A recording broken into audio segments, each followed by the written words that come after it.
ஒரு பேனில் காஞ்ச சிகப்பு மிளகாய் 4 ஆட் பண்ணிக்கோங்க.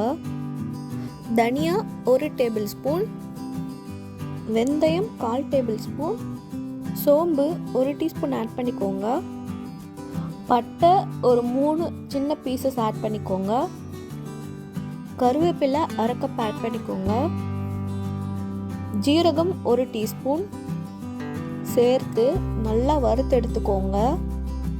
அரோமா ரிலீஸ் ஆன உடனே ஒரு மிக்சர் ஜாரில் ஆட் பண்ணி நல்லா ஃபைன் பவுடராக அரைச்சிக்கோங்க.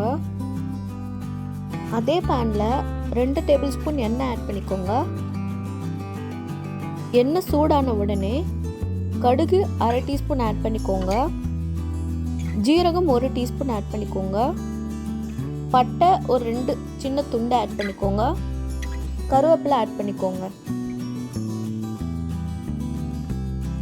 பொடி பொடியாக நறுக்கின வெங்காயம் 1 கப் ஆட் பண்ணிக்கோங்க. ஆட் பண்ணிட்டு நல்லா வதக்கிக்கோங்க.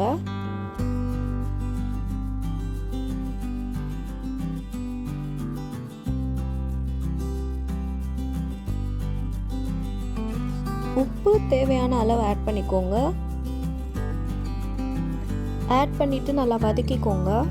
வெங்காயம் நல்லா வதங்கிடுச்சு. இப்போ 1/2 கப் தக்காளி ஆட் பண்ணி வதக்கிக்கோங்க. இந்த ஸ்டேஜில் உப்பு தேவைப்பட்டால் உப்பு ஆட் பண்ணிக்கோங்க.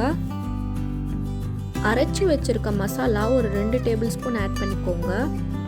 நான் இங்கே டீஸ்பூன் ஆட் பண்ணியிருக்கேன், ஸோ 4 டீஸ்பூன் ஆட் பண்ணுறேன். நல்லா மிக்ஸ் பண்ணிக்கோங்க.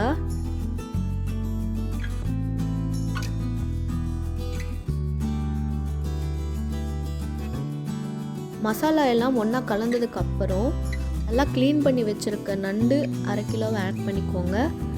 திக்கான தேங்காய் பால் 1 கப் ஆட் பண்ணிக்கோங்க. இந்த தேங்காய் பாலில் தான் நம்ம ஆட் பண்ண நண்டு நல்லா வேக போகுது. நல்லா மிக்ஸ் பண்ணிக்கோங்க.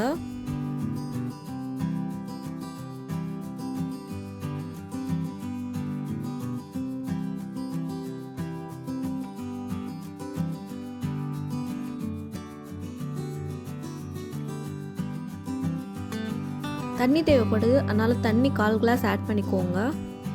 க்ளோஸ் பண்ணி 20லேருந்து 25 நிமிஷம் லோ ஃப்ளேமில் வச்சு நல்லா வேக வச்சுக்கோங்க. ஆட் பண்ண நண்டு ஆரஞ்சு கலரில் சேஞ்ச் ஆகியிருக்கும். நண்டு வெந்துருச்சுன்னு அர்த்தம். ரொம்ப டேஸ்டியான அண்ட் டிஃப்ரெண்ட்டான ஸ்ரீலங்கன் ஸ்டைலில் நண்டு குழம்பு ரெடி. இந்த நண்டு குழம்பு ரைஸோட, தோசையோட, இட்லியோட, இடியாப்பத்தோட வச்சு சாப்பிடும்போது சூப்பராக இருக்கும். வீட்டில் எல்லாம் ட்ரை பண்ணி பாருங்கள். தேங்க்ஸ் ஃபார் வாட்சிங்.